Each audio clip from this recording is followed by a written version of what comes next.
আল্লাহ তাআলা সকল মানুষকে ডাক দিয়ে বলছেন, জামিয়া মানে এখানে সব মানুষকে বোঝানো হয়েছে। অতুবু ইলাল্লাহি জামিআন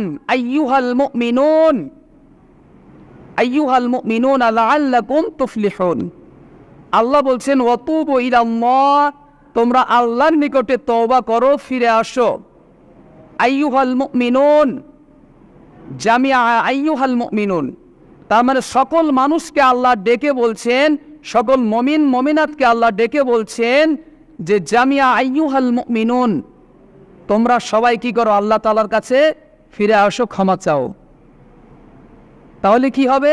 লাআল্লাকুম তুফলিহুন, তোমরা সফলকামী হবে, তোমরা সফলতার চূড়ান্ত শিখরে পৌঁছতে পারবে।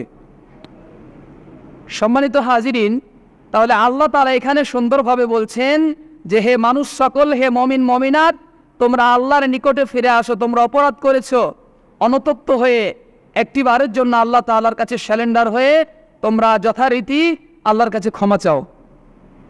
আল্লাহ ক্ষমা করে দিবেন যদি তোমরা কি হও, সফলতা অর্জন করতে চাও। তাহলে আমরা কি সফলতা অর্জন করতে চাই? সকলেই চাই। তাহলে আসল সফলতা কি বলেন তো? বলেন, আমাদের আসল সফলতা কি? চালা করেন না, মানে বুঝতে পারেননি প্রশ্ন। আসল সফলতা হচ্ছে জান্নাত পাওয়া, কথা বুঝেননি?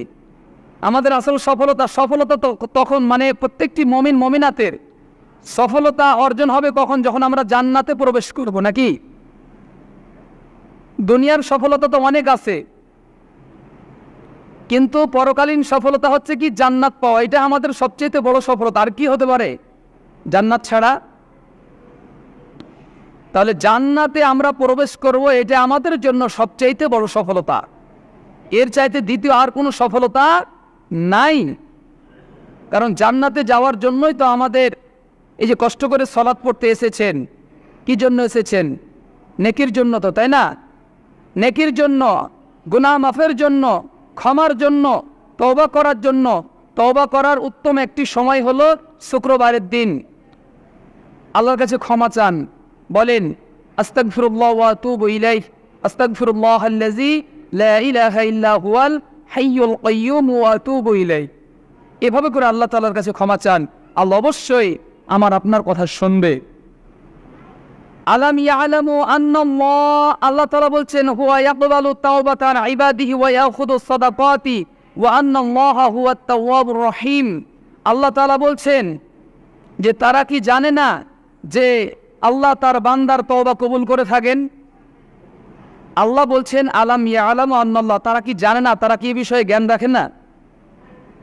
তারা কি এ বিষয়ে জ্ঞান রাখে না? আলাম ইয়ালামু আন্নাল্লাহা হুয়া ইয়াকবালুত তাওবাত, যে আল্লাহ তাআলা বান্দার তওবা কবুল করে থাকেন। আন ইবাদাতিহি ওয়া ইয়াখুযুস সাদাকাত, এবং বান্দার কি করে থাকেন? সদকা দান কবুল করে থাকেন।